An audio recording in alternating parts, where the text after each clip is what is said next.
What's up? It's your boy Poker Face from the IE, also known as Versace Chris.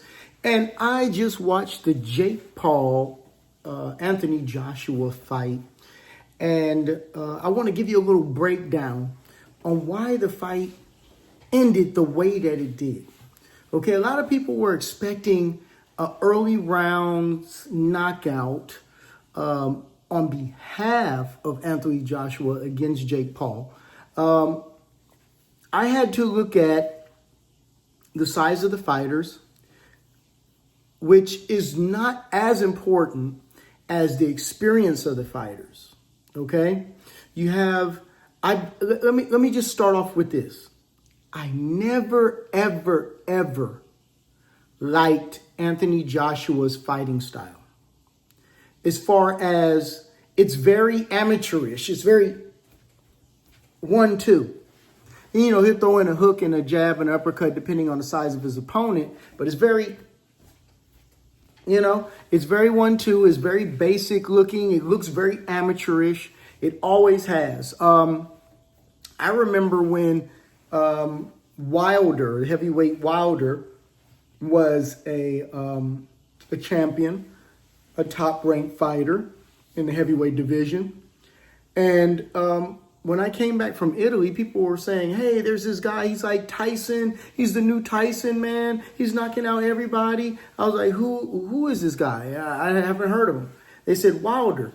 I said, oh, okay, well, let me go check him out. So I went on YouTube. I looked at half of a fight of his. And I turned off the video. I called my buddy back and said, the guy can't box. No, but he's knocking out everybody. It doesn't matter. He can't box.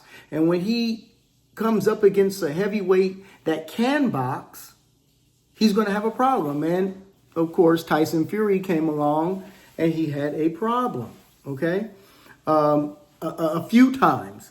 And then it's just like fighters, let me tell you something, and also fight fans.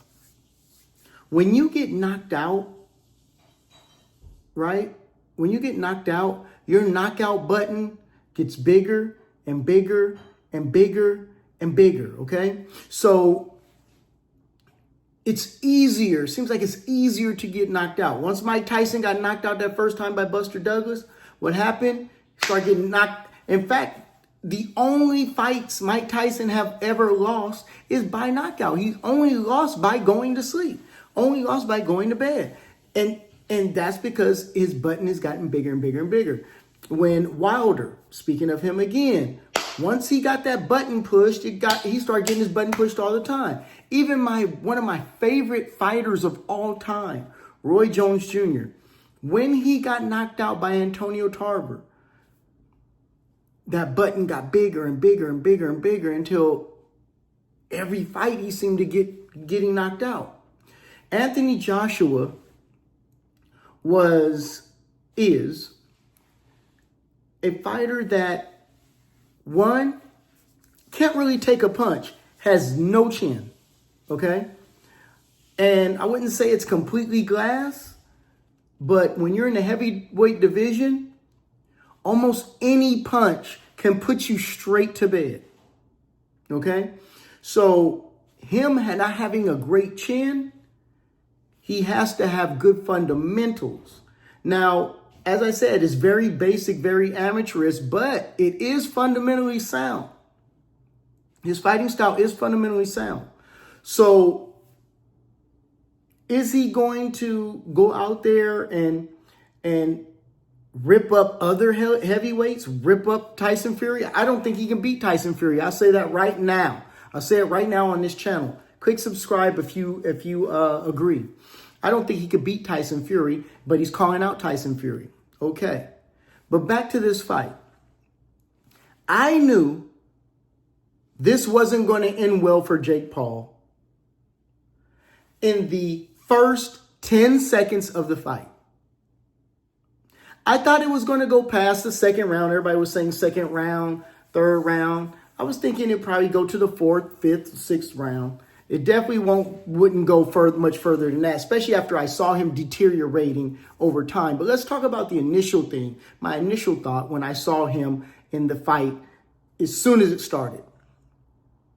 First thing was he's moving around. He's going. He's doing a lot of movement. And I fought fighters like that before. And if you're a fighter and you fought fighters like that before, it is a matter of time. I don't care what kind of shape you're in. I don't care how good you're training. I don't care how young you are. I don't care what you have going on, what kind of cereal or Wheaties or Fruit Loops you've eaten that morning. There's no way you can continue to keep up that pace. Moving, jump, grabbing ropes, moving this, jumping, all this, moving again, jabbing, okay, moving again. That's going to kill you. I have yet to meet a heavyweight fighter besides Muhammad Ali that can keep up that type of fighting pace. And yeah, Muhammad Ali was very light on his feet.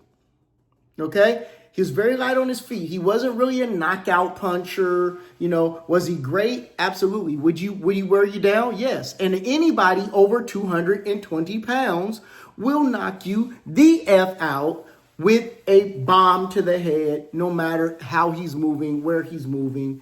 If he has that type of mass, if he's throwing that much ass behind the punches, he can knock you out. You can run into something, you can get caught by something. So with him doing all this running, I was like, there's no way. I fought, my last sparring partner was running like that. And all you got to do is what Joshua's do. Stay relaxed, stalk the guy, jabbing.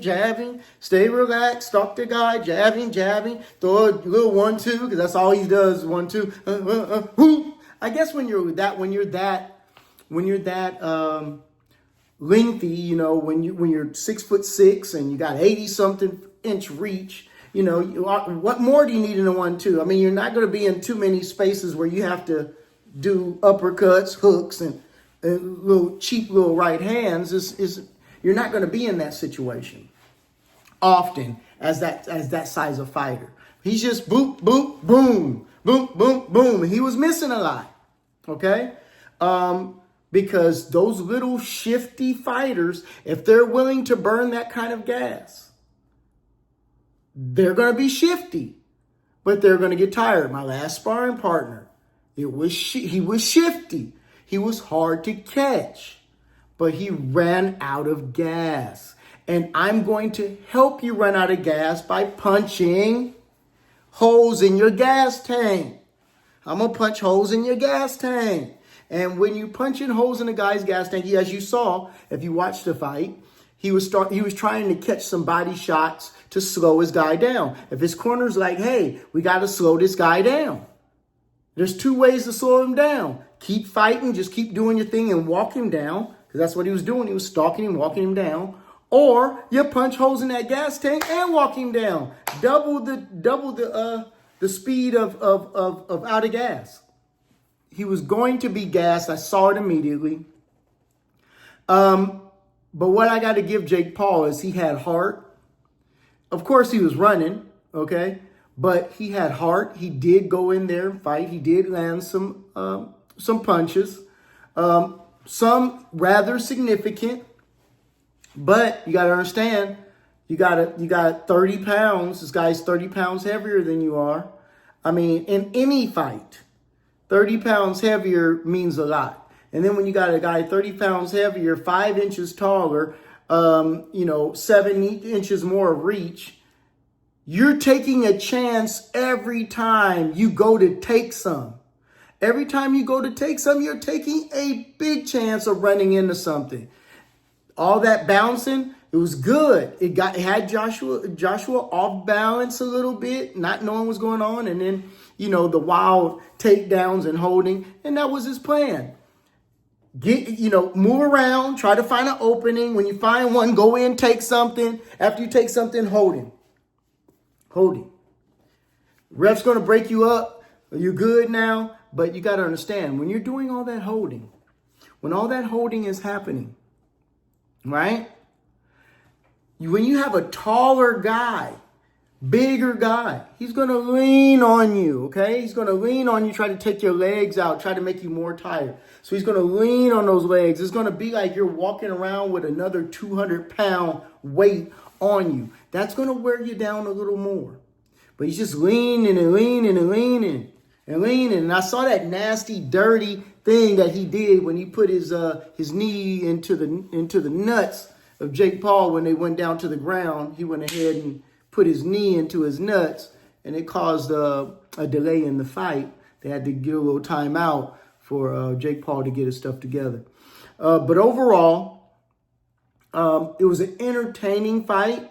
Not as much as, punt output and CompuBox, telling you, oh, this is what landed. It wasn't that. It was like watching Tom and Jerry. Except Jerry finally gets caught and eaten. So you're watching Tom running, Jerry running to the mouse hole. Tom's running full speed behind him. He hits the wall. He looks kind of crazy. Looks like Jerry might get away. And then Jerry got caught and got popped. So this was entertaining fight, I must say. I looked at it, it was entertaining. But it ended the way that most people thought it would. That Anthony Joshua would take him out. He just ran out of gas. He ran out of moves. And if you've ever been in a fight, 3 minutes feels like 3 months, okay? And when you're tired, it's even longer than that. There got to a point in the fight where Jake Paul decided that he was going to not try to win the fight. Winning the fight was out of the question. But he wanted to survive the fight. And that's a mode that every fighter that's ever been in a hard fight and ever been in a fight where you're being dominated, you are now trying to survive the fight. And you're throwing some punches, hoping that you have what's called a puncher's chance so that you can make something happen and maybe turn the tide of the fight. But right now you're just trying to survive. And I felt at one point he was just trying to survive that fight. But when you're in survival mode, let me tell all you young fighters, when you get to that point where you're telling yourself in your mind, I could lose this fight. I think I'm going to lose this fight. Damn it. It feels like I'm losing this fight. When you, and I'm tired, if you have good skills, unless you're tired, that's not going to come through your head. But when you're tired, when you're gassed completely and you're like, oh my God, I don't know how many of those I can eat. One. Two, I don't know how much I can move around and keep my movement up before I'm just stuck there. And this time seems like I have 1,000,000 minutes left. When you get to that point, the best thing to do, instead of keep trying to run and exacerbating the situation, what you want to do is just sit there and fight. Stop the running, stop the sliding, stop all this, stop all the jabbing and running away and grabbing and holding. Stop all that and just sit there and fight. Sit down in your punches, just sit there and fight. Because one, you're going to save a little gas. Now, you might get caught, and if it's a bigger, stronger fighter, you're in there with a bigger, stronger fighter. You knew that before when you laced up your damn shoes. You knew that when you put on your gloves, you were getting in with a bigger fighter. But if you ever get in that situation where you feel like, oh, I can try to run and wait till the bell, but I got 2 minutes left and I'm tired as hell and I'm hurt. I just got caught with one. Always remember, when in doubt, when you think you're getting gassed, sit down and fight. Just sit down and fight. I'm telling you, the time will go by faster. You might catch him with something. And the fight's going to be what it's going to be. See you next time. Subscribe if you want more boxing analysis. Subscribe if you want more of these breakdowns. I was going to give a pre-fight breakdown as well, but I wasn't going to tell you anything different now than before the fight than now. This is what I predicted about round 6 to 8. It was not going to go the distance. It was going to be a stoppage, and it was not going to be because Jake Paul landed a lucky punch. See you next time. Keep swinging.